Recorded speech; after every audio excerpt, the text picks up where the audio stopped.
Então, falamos dos impactos da cultura, falamos do perfil, falamos do TPM, uma das principais ferramentas do Lean na manutenção.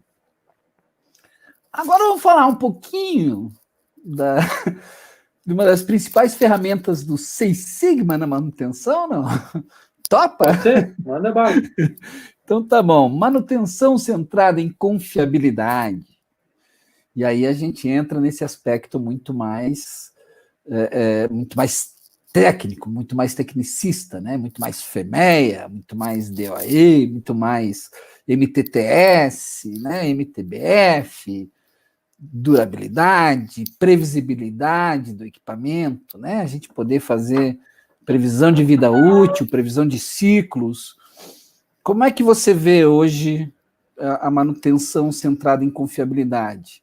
Você vê uma boa aplicabilidade dela? Você acha que ela ainda está muito recente? Como é que você vê de uma forma geral? Então, voltando lá no começo, quando a gente falou sobre a questão do Eduardo lá dos aviões, a gente entrou no mérito do RCM. O pessoal queria saber por que os aviões quebravam, eles tinham que fazer 15 manutenções, 20 manutenções, por quê? Se eles já faziam as manutenções. E aí que entra a questão da confiabilidade, porque depois do estudo feito, percebeu que, por exemplo, do contexto geral, a confiabilidade ela não observa o componente em si, ela olha a função. Então, qual que é a função disso? É fazer isso.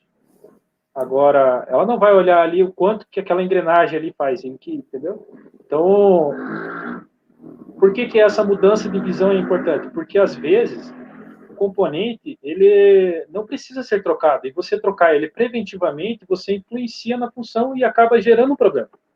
Então, foi isso que foi o ponto, acho que principal assim, da confiabilidade é nesse ponto. Você vai um pouco além da preventiva, porque eu já trabalhei diretamente com equipe de preventiva e, cara, depois que você faz uma preventiva, você troca um monte de coisa, você desmonta a máquina, você vai liberar a máquina, começa um monte de problema. É normal. Com RCM, a confiabilidade mostra isso, porque você está interferindo naquilo. Então, 70% das peças são assim. Então, se você está mexendo no conjunto, a probabilidade de dar problema existe. Aí a confiabilidade trata isso. Então, quando que eu tenho que mexer necessariamente?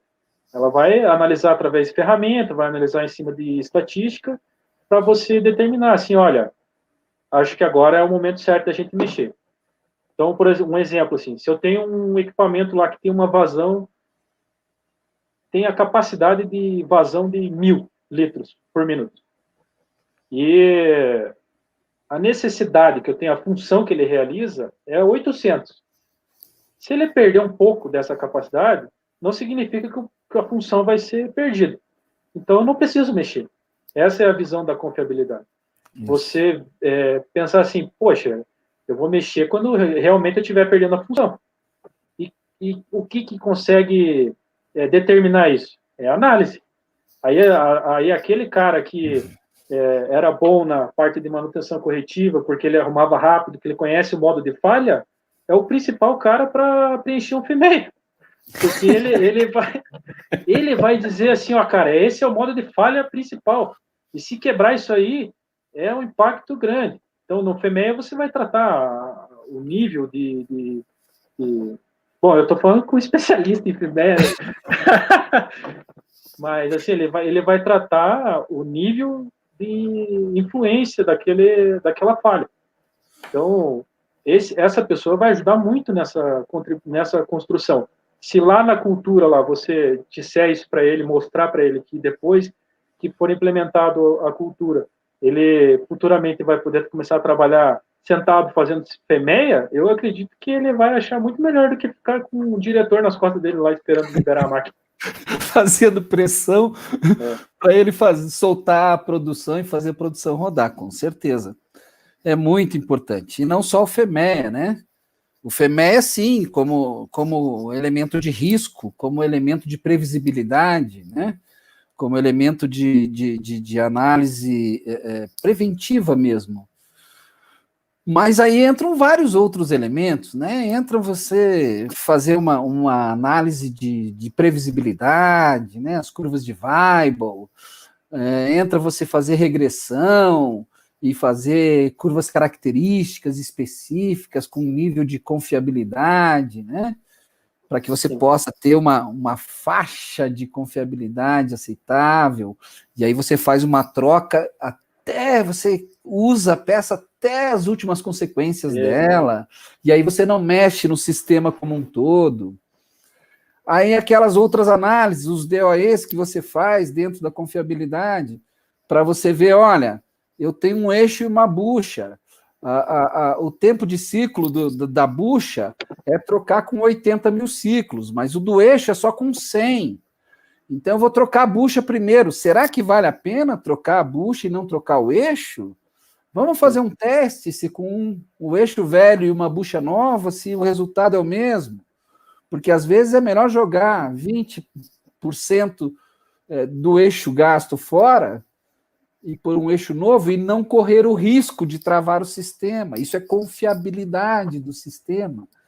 Então, aí entra o Seis Sigma, e o Seis Sigma entra em estudos mais pesados, o Seis Sigma entra em análises estatísticas, né? Entram análises construtivas, entram análises de materiais, né? Que tipo de material eu vou usar, entram as análises de custo-benefício, vale mais a pena eu reformar a máquina ou vale mais a pena eu comprar uma máquina nova?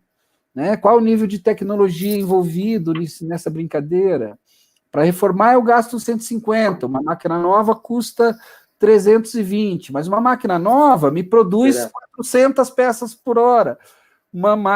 A máquina reformada só me produz 250. E aí, eu tenho demanda para 400, vale comprar uma nova. Se a demanda é só 200, é melhor eu reformar a velha. Então, entra um outro nível de análise, né? Entra uma outra situação que não mais a manutenção por si só.